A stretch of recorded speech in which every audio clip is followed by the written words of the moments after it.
Sabe aquela ideia de que a personalidade é algo fixo, que a gente nasce de um jeito e morre do mesmo jeito? Pois é, e se não for bem assim?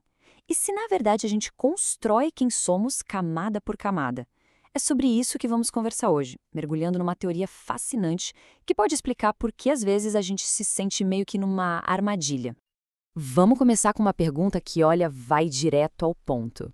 Essa sensação de precisar da aprovação dos outros é algo que todo mundo em algum momento já sentiu, né? Essa pergunta é a chave para a gente começar a entender uma teoria muito poderosa que explica por que essa necessidade que parece tão inofensiva pode virar uma verdadeira prisão. Ok, então para a gente entender essa tal armadilha, o primeiro passo é mudar um pouco a nossa visão sobre o que é personalidade. A ideia aqui é esquecer aquele conceito de que é algo com que a gente nasce e pronto, não muda mais. Pensa nela mais como uma construção, sabe? Algo que a gente vai montando ativamente, tijolo por tijolo, ou melhor, camada por camada. E essa construção tem um nome interessante: existenciação. A palavra é um pouco diferente, mas a ideia é poderosa. É um processo contínuo de se tornar mais existente, de se tornar mais real no mundo. Cada camada nova que a gente adiciona não é só um acréscimo. Não, ela muda tudo. Ela mexe com a estrutura toda, como se alterasse o nosso centro de gravidade pessoal. E olha que interessante, esse crescimento não é linear, ele tem um ritmo, quase uma dança. Ele alterna entre dois tipos de fases. Primeiro, vem as camadas integrativas, que são momentos de olhar para dentro, de consolidar o que a gente já aprendeu, de se estabilizar. E logo depois, vem as camadas divisivas, e essas são o oposto. Elas nos jogam para fora, criam crises e nos forçam a lidar com o outro, com o que está fora da gente. E é aqui que a gente chega no coração da nossa conversa, a quarta camada. Ela é, por natureza, uma camada divisiva. O propósito dela é radical mesmo, é chegar e quebrar a nossa estabilidade, sabe? É introduzir na nossa vida a variável mais poderosa e, vamos ser sinceros, mais complicada de todas, as outras pessoas. Só para a gente ter uma ideia do tamanho da mudança, antes de chegar nessa quarta camada, a vida na camada 3 era bem mais simples. O mundo era sobre coisas, sobre aprender a fazer tarefas, a interagir com o mundo físico, com objetos. Mas aí, chega a quarta camada e, pum, ela estilhaça essa paz toda. Porque ela traz para o jogo um elemento totalmente incontrolável, o que os outros sentem pela gente. O afeto, o julgamento, a aprovação, tudo isso entra em cena de uma vez por todas. E essa mudança é gigante. Na camada 3, o foco era o objeto, a tarefa. Agora na 4, o foco é o eu e como os outros nos veem. O ritmo também muda completamente. Antes era tudo rápido, instantâneo. Errou, conserta, a vida que segue. Agora não. É um ritmo lento, cumulativo. Um elogio, uma rejeição.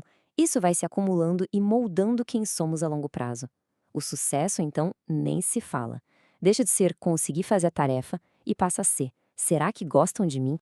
E aí, a partir dessa mudança toda, a coisa tomou uma proporção enorme. Essa nova realidade, focada no afeto, começa a consumir tudo. E uma única pergunta passa a dominar toda a nossa existência. E a pergunta é essa: sou amado ou sou rejeitado? É um ou isso ou aquilo. Simples, direto e bem brutal. Esse pensamento binário vira o grande filtro pelo qual a gente começa a enxergar e a julgar toda e qualquer experiência. E isso, claro, cria uma vulnerabilidade emocional imensa. Com o passar do tempo, a soma de todas as respostas para essa pergunta vai construindo o que a psicanálise chama de caráter, que, no fundo, é um conjunto de reações automáticas. É o nosso modo padrão de buscar amor e de lidar com a rejeição. Agora, é importante entender uma coisa. Passar por essa camada é fundamental. É como uma ponte que a gente precisa atravessar para chegar na maturidade. O problema, e aqui está a armadilha, é que muita gente acaba gostando da vista da ponte e resolve morar nela. E aí, o que era para ser uma fase vira uma condição permanente. Mas como essa armadilha funciona na prática? O mecanismo é o que se chama de necessidade substitutiva. Pensa assim, existe uma necessidade real lá no fundo, talvez de mais autonomia ou de se sentir mais estruturado na vida. Só que a pessoa não consegue identificar ou expressar isso. Então o cérebro substitui essa necessidade complexa por outra muito mais fácil de pedir: amor, atenção. O problema é que, mesmo recebendo todo o amor do mundo, aquela necessidade original continua lá, sem ser atendida. E aí o ciclo de insatisfação nunca termina.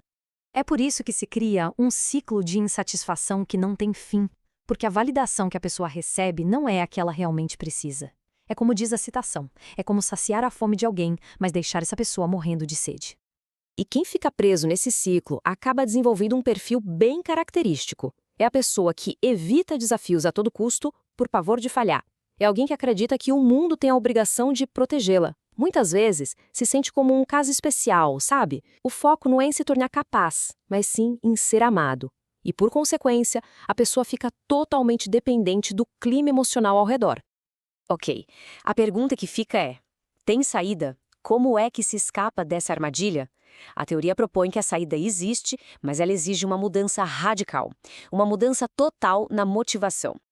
A grande virada de chave, a transição da camada 4 para 5, acontece exatamente aqui. É quando o desejo de se respeitar, conquistado pela competência, se torna mais forte do que o desejo de ser amado pelos outros. Na camada 4, a motivação é ser amado, na 5 é ser capaz. E o maior medo deixa de ser a rejeição e passa a ser a humilhação de falhar num desafio. É uma inversão total de valores. E por essa lógica, o remédio para o sofrimento é justamente aquilo que a pessoa mais evita. Como diz a citação, esses indivíduos não precisam de amor, mas sim de dificuldades para que possam começar a ter respeito por si mesmos. Certo, mas no fim das contas, por que essa teoria toda importa hoje, na nossa vida? Porque ela nos dá uma ferramenta, uma lente muito poderosa para a gente se analisar e entender o mundo moderno. A teoria sugere algo bem provocador, que talvez a nossa cultura, ao valorizar tanto a validação emocional e o discurso de sensibilidade, pode, sem querer, estar incentivando as pessoas a permanecerem nesse estágio de dependência. É como se a gente normalizasse a quarta camada, confundindo o que seria imaturidade com sensibilidade. E para fechar, a teoria nos deixa com uma última reflexão, uma pergunta fundamental. De onde vem o nosso senso de valor? Ele vem da posição de ser a criança que chora esperando leite ou da posição de ser o adulto que se levanta e planta o próprio trigo? Em outras palavras, o nosso valor vem daquilo que a gente recebe ou daquilo que a gente constrói?